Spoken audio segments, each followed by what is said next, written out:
You're tuning in to Lions Den Investments reviews, and in this video we're going to cover TradingView and the charts that you can use for looking at the price action on assets. So getting started here, what you're going to do is you're going to create your own account, you're going to set it up, and once you log in and you've added your symbols up here, or your ticker symbols, so like if you follow my mouse, I've got assets already set up. What you would do is just click on the asset you want. It's going to load the chart for you, and what you'll do is click on full featured chart.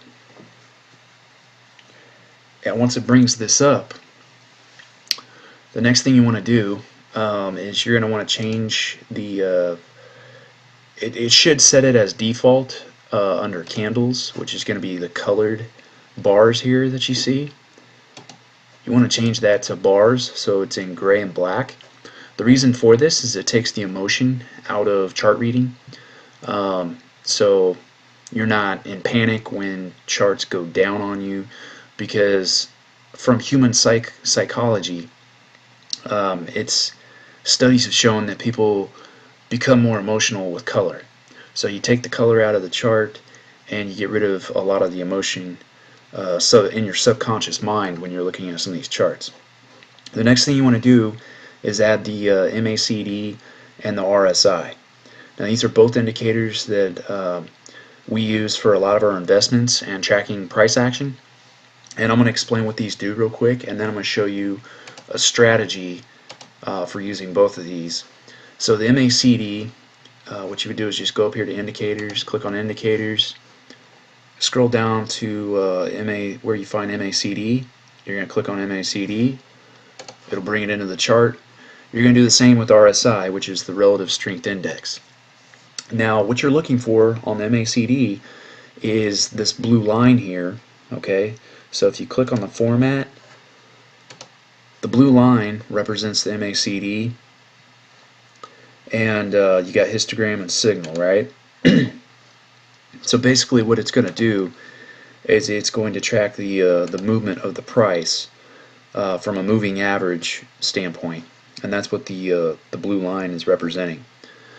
When that blue line crosses over on top of the orange line here, you might see, if you look at my mouse right here where it crossed, you'll see the candle bars start going up in price. And that happens pretty much every single time that happens. So if you look back here where the blue line crossed over the orange, you get the same thing. The price increased and went up.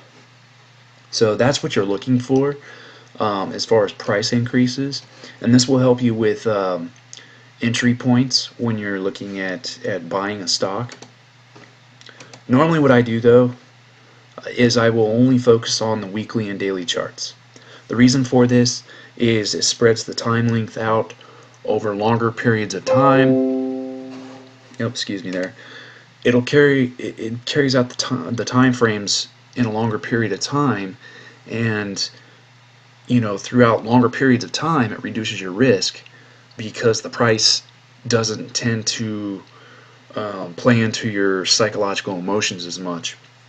So for example, like if you're playing a 4-hour chart, you see the price start going down on you, you're probably going to panic a little bit more, and you're not going to have as good of an indication as to where that price might be, say, the very next day or 2 days later. So you'd have to go look at the daily chart in order to make better decisions on a shorter time frame. You don't want to do that if you're looking at just buying and, say, doing a swing trade, especially if you're playing longer periods of time. Swing trades normally can go anywhere between like 2 weeks on up to 4 or 5 months. So I try to stick with that type of strategy. It just helps with making better decisions when you're buying and selling. The RSI is the relative strength index. Now if you look here, there's this little purple segment here that's a light purple. That normally, if your purple line is in between those 2 points where you see these dotted lines, you don't really want to worry too much about it or pay too much attention to it. The reason being is that it just usually means that the price is going up and down. It could be in a range, it could be falling on you, but what you want to pay attention to is when it goes below the dotted line. So the dotted line is going to be like right around in here, and I'll draw a line for you so you can see it better. You get a line there, and then you have a line up here at the very top. This bottom line is basically where your price, according to the relative strength index, is going to be going into like oversold territory. So if it crosses over that little line there, that dotted line, that means you have a massive amount of sell orders taking place on the markets, and your price is going into oversold territory. What that means, though, is that the sell orders and the sellers are becoming exhausted, and as they become more exhausted, the opportunity and probability of that price rebounding and going back up in price increases.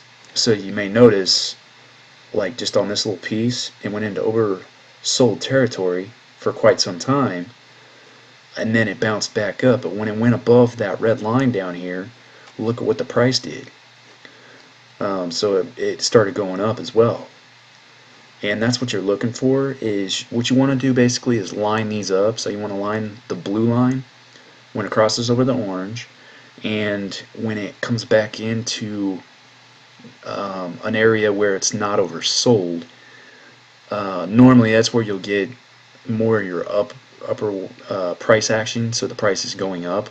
Now this doesn't always happen 100% of the time. This works about 80% of the time, and as you can see here, it didn't really work. I mean, the price went up a little bit, but then what did it do? It came back down, and we're going back into oversold territory. So you want to be careful of that, because that relative strength index, you can stay in oversold territory for quite some time. So be wary of that. Now, anytime that price goes into over this red line here, I'm trying to find an area where it did that.